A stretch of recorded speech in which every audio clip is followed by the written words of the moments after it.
আসসালামু আলাইকুম। আজকের রেসিপিটা হচ্ছে খুবই সহজ এবং হেলদি একটি আইটেম। রেস্টুরেন্টে আমরা যেভাবে চাইনিজ ভেজিটেবল রান্না করি, একেবারে সহজভাবে কমন সবজি দিয়ে কিভাবে বাসায় রান্না করবেন সেই টিপসটা আজকে আমি দেখাচ্ছি। দেরি না করে শুরু করছি আজকের ভিডিও।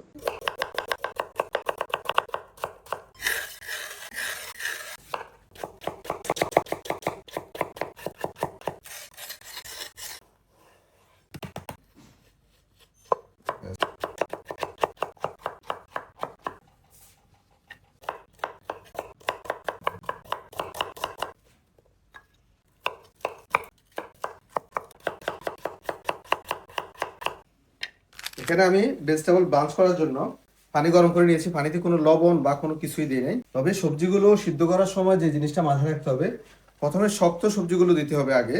এটা আমি পেঁপে দিচ্ছি প্রথমে। পেঁপেটা দেওয়ার পর একটু নাড়াই দিচ্ছি। পেঁপে কাটিং এর সময় অনেক সময় এইভাবে লেগে যায়, তো এগুলো যাতে একটু খোলা থাকে এই জিনিসগুলো খেয়াল রাখবেন, তা না হলে সবজি কাঁচা থেকে যাবে। তারপর দিচ্ছি গাজর। গাজর এবং পেঁপে যখন হাফ সিদ্ধ হয়ে যাবে, তারপর ফুলকপি জাতীয় আইটেমগুলো থাকলে সেগুলো দিবেন। আর আমার এখানে যাচ্ছে ব্রোকলি, আমি ব্রোকলি দিচ্ছি। তারপর দিচ্ছি সিসিঙ্গা, তারপর দিচ্ছি বেবিকর্ন, তারপর দিচ্ছি জালি জালি কুমড়াগুলো। তারপর লাস্ট মুহূর্তে দিচ্ছি এটা চাইনিজ ক্যাবেজের যে গোড়াগুলো ছিল সেই গোড়াগুলো দিচ্ছি। ওভারঅল সব মিলিয়ে আমার এখানে প্রায় 3 মিনিট মতো সময় লেগেছে। এর বেশি কিন্তু আমি সবজিগুলো সিদ্ধ করব না, এবং সবজি 60% সিদ্ধ হবে, ফুল সিদ্ধ হবে না। ফুল সিদ্ধ হলে সবজির আর গুণাবলী থাকলো না। তো আমি সবজিগুলো তুলে অবশ্যই ঠান্ডা পানিতে ভিজাতে হবে। এই যে ঠান্ডা পানিতে আমি ভিজাচ্ছি।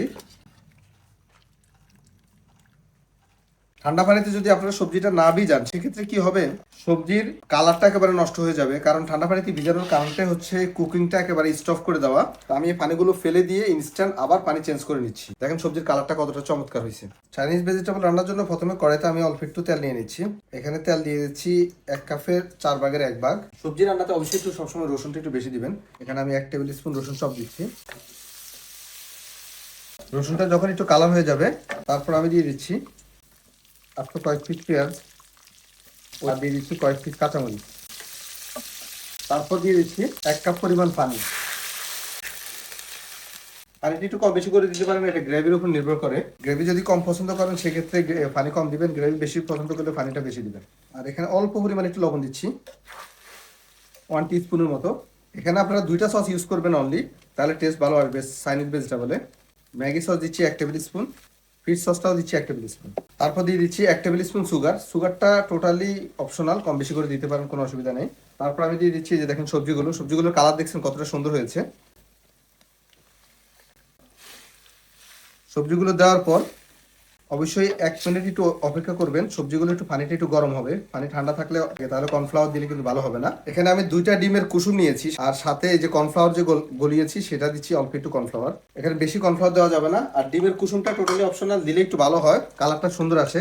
আর শুধু কর্নফ্লাওয়ার দিলেও চলবে। তারপরে এটা ভালো করে মিক্স করে নেবেন। এই দেখেন ভালো করে আমি মিক্স করে নিয়েছি, ব্যাস। তারপরে আমি এটা কর্নফ্লাওয়ারটা দিয়ে দিচ্ছি। এই দেখেন ঘন হয়ে গেছে, খুবই সিম্পল। ব্যাস, রান্নাটা হয়ে গেছে। এখন উঠানোর আগে যদি আপনার চাইনিজ ক্যাবেজ থাকে, একটু চাইনিজ ক্যাবেজ দিয়ে দিবেন। ব্যাস, সবজিটা রান্না শেষ। দেখেন কালারটা কতটা পারফেক্ট হয়েছে। আজকের সবজির ভিডিও এখানে শেষ। এই যে দেখেন, আমি এই ট্রাই করলাম না, কারণ হচ্ছে আমি যেহেতু রোজা আছি, ইফতারিতে ট্রাই করব। তো এই যে দেখেন কালার এরকম পারফেক্ট হবে। সো আজকের ভিডিও এই পর্যন্ত। দেখা হবে পরবর্তী ভিডিওতে নতুন কোনো রেসিপি নিয়ে। আল্লাহ হাফিজ।